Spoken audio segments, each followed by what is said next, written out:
সাজেশনের জন্য এদিক ওদিক দৌড়াদৌড়ি না করে এই ভিডিওটা মনোযোগ দিয়ে দেখো। আসসালামু আলাইকুম ডিয়ার এইচএসসি 26, কি অবস্থা সবার?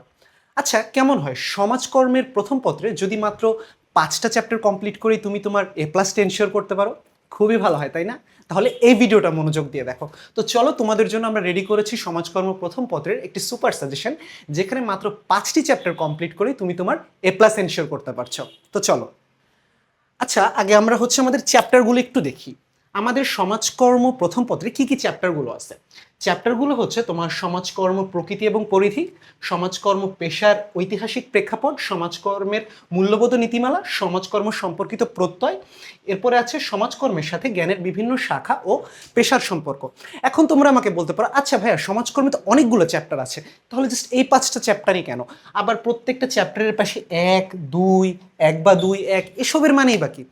আমরা তোমাদের জন্য বিগত বছরের প্রশ্নগুলো অ্যানালাইসিস করে দেখেছি, তোমার সমাজকর্মের প্রতি বছর সকল বোর্ড থেকে জাস্ট এই চ্যাপ্টারগুলো থেকেই তোমার ঘুরে ফিরে কোয়েশ্চেন হয়, এবং কোন চ্যাপ্টার থেকে মিনিমাম কয়টা কোয়েশ্চেন হয় সে জিনিসগুলোই আমরা তোমার চ্যাপ্টারের পাশে লিখে দিয়েছি।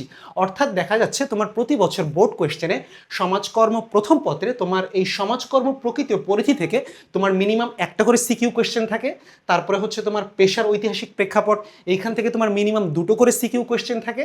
এরপরে তোমার সমাজকর্মের মূল্যবোধ নীতিমালার থেকে একটা অথবা 2টো, যে কোনো একটা থাকতে পারে।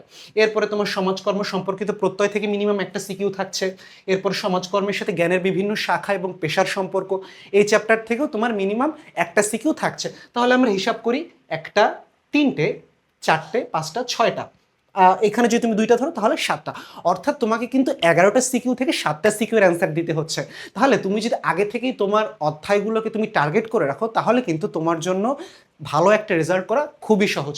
তো চলো এখন আমরা দেখি এই যে চ্যাপ্টারগুলো আছে, এই চ্যাপ্টারগুলোর কোন কোন পয়েন্টগুলো আমাদেরকে ভালো করে পড়তে হবে। শুধু যে কোন চ্যাপ্টার থেকে কয়টা সিকিউ আসে এইটুক জেনে কি আমরা ক্ষান্ত থাকবো? মোটেও না। আমরা চ্যাপ্টারে ঢুকেও দেখবো যে কোন চ্যাপ্টার থেকে আমাদের কোন কোন টপিক সবচেয়ে গুরুত্ব দিয়ে পড়া উচিত।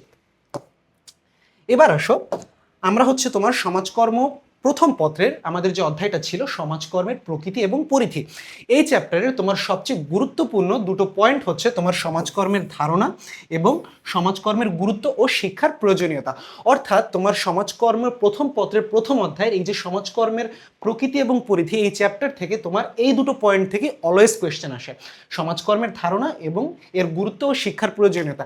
এছাড়াও তুমি দেখবা যে ঘুরে ফিরে এখান থেকে তোমার খ বা গ নাম্বারের জন্য এবং এমসিকিউ এর জন্য এই সমাজকর্মের লক্ষ্য এবং উদ্দেশ্য, সমাজকর্মের প্রকৃতি ও বৈশিষ্ট্য এবং সমাজকর্মের পরিধি থেকেও কিন্তু কোয়েশ্চেন আসছে। অর্থাৎ তোমার সমাজকর্ম প্রথম পত্রের প্রথম অধ্যায় তুমি যদি এই কয়টা টপিক টাচ করে যাও, তাহলে তোমার প্রথম পত্র নিয়ে কিন্তু সিকিউ এমসিকিউতে আর কোনো টেনশনই করতে হচ্ছে না। ক্লিয়ার? তো চলো আমরা পরের চ্যাপ্টারটা দেখে ফেলি। এরপরে কি আছে? এরপরে আমাদের সমাজকর্মের দ্বিতীয় অধ্যায়। দ্বিতীয় অধ্যায় কোন কোন টপিক থেকে কোয়েশ্চেন আসে? দ্বিতীয় অধ্যায়ে আমরা যদি একটু বোর্ড কোয়েশ্চেনগুলো অ্যানালাইসিস করি, টেস্ট পেপারগুলো যদি একটু ঘাটাঘাটি করি, তাহলে আমরা দেখতে পাই সমাজকর্ম পেশার ঐতিহাসিক প্রেক্ষাপট, এই চ্যাপ্টারটা থেকে তোমার 1601 সালের এলিজাবেথীয় দরিদ্র আইন, তারপর বাংলাদেশের প্রেক্ষাপটে দরিদ্র আইন মোকাবেলায় 1601 সালের দরিদ্র আইনের ভূমিকা ইত্যাদি মোস্ট ইম্পর্টেন্ট টপিক। আরও আছে এরপরে এই যে দান সংগঠন সমিতির ইতিহাস, 1942 সালের স্যার উইলিয়াম বিভারিজের বিভারিজ রিপোর্ট, তারপরে তোমার এই যে শিল্প বিপ্লব। অর্থাৎ আমরা কিন্তু তোমাকে টপিকের গুরুত্ব বোঝাতে ডাবল স্টার সহ কিন্তু মার্ক করে দিয়েছি। যেই টপিকগুলোকে তোমাকে ডাবল স্টার করে মার্ক করে দেওয়া হয়েছে, এই টপিকগুলো কিন্তু তোমার সিকিউ প্লাস এমসিকিউ দুটোর জন্যই খুবই খুবই খুবই গুরুত্বপূর্ণ। ওকে, সো যদি এই চ্যাপ্টার থেকে কোয়েশ্চেন করতে হয়, টিচার কিন্তু এই পয়েন্টগুলো থেকেই তোমাকে সিকিউ এবং এমসিকিউ কোয়েশ্চেন করবে। এছাড়াও তোমার এই চ্যাপ্টার থেকে জাতীয় সমাজকর্মী সমিতি ইত্যাদি কোয়েশ্চেনগুলোও কিন্তু মোটামুটিভাবে গুরুত্বপূর্ণ। অর্থাৎ তুমি যদি সমাজকর্ম প্রথম পত্রের দ্বিতীয় অধ্যায়ের এই কয়টা টপিক কমপ্লিট করে যাও, তাহলে কিন্তু তোমার সমাজকর্ম প্রথম পত্রের দ্বিতীয় অধ্যায় একদম পুরোপুরিভাবে কমপ্লিট হয়ে যাচ্ছে। ক্লিয়ার? তাহলে চলো আমরা পরের অধ্যায়টা দেখি। যেহেতু আমরা মাত্র 5টা অধ্যায় করে কি করব, আমাদের A+টা এনশিওর করব। এরপর আসো আমরা পরের অধ্যায়টা দেখি। পরের অধ্যায় কি আছে? পরের অধ্যায় তোমার সমাজকর্ম প্রথম পত্রের তৃতীয় অধ্যায়। তৃতীয় অধ্যায় তোমার গুরুত্বপূর্ণ টপিক কোনগুলো? তৃতীয় অধ্যায় তোমার গুরুত্বপূর্ণ টপিক তোমার পেশার ধারণা, পেশা ও বৃত্তির সম্পর্ক বা পেশা ও বৃত্তির ভেতর পার্থক্য যেটা। এরপরে কি তোমার সমাজকর্ম পেশার বৈশিষ্ট্য এবং মূল্যবোধ। অর্থাৎ তৃতীয় অধ্যায় কিন্তু আমাদের দেখো খুব বেশি কিন্তু পড়া না। তুমি যদি তৃতীয় অধ্যায় থেকে এই 3টে টপিক খুবই গুরুত্ব দিয়ে পড়ে যাও এবং সেই সাথে মূল্যবোধের ধারণা এবং ধরন সম্পর্কে একটু ধারণা রেখে যাও, তাহলে কিন্তু তোমার তৃতীয় অধ্যায় থেকে তুমি একটা সৃজনশীল অবশ্যই কমন পাচ্ছ। আর এমসিকিউ তো আছেই। ওকে, আসো তাহলে আমরা পরের চ্যাপ্টারটা দেখি। আমাদের পরের চ্যাপ্টারে কি আছে? পরের চ্যাপ্টার হচ্ছে তোমার সমাজকর্ম সম্পর্কিত তথ্য বা চতুর্থ অধ্যায়। এই অধ্যায় থেকে কিন্তু আমরা খেয়াল করে দেখেছি প্রতি বছরই তোমার বোর্ড কোয়েশ্চেনে একটা বা দুটো সিকিউ, একটা তো মিনিমাম থাকছে, তোমার দুটো করেও থাকে।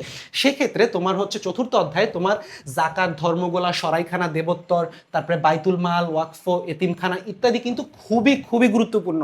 জাস্ট আমাদের কথা বিশ্বাস করতে হবে না, তোমার যদি মনে হয় তুমি নিজেও কিন্তু একটু টেস্ট পেপারটা অ্যানালাইসিস করে দেখতে পারো। এরপরে দেখো সমাজকর্ম ও সমাজকর্ম সেবার সম্পর্ক, সমাজকর্ম ও সামাজিক নিরাপত্তার সম্পর্ক, এই জিনিসটাও কিন্তু খুবই গুরুত্বপূর্ণ। ওকে, এরপরে কি আছে? সমাজ সংস্কার আন্দোলন, সতীদাহ, হিন্দু বিবাহ প্রথা ইত্যাদি।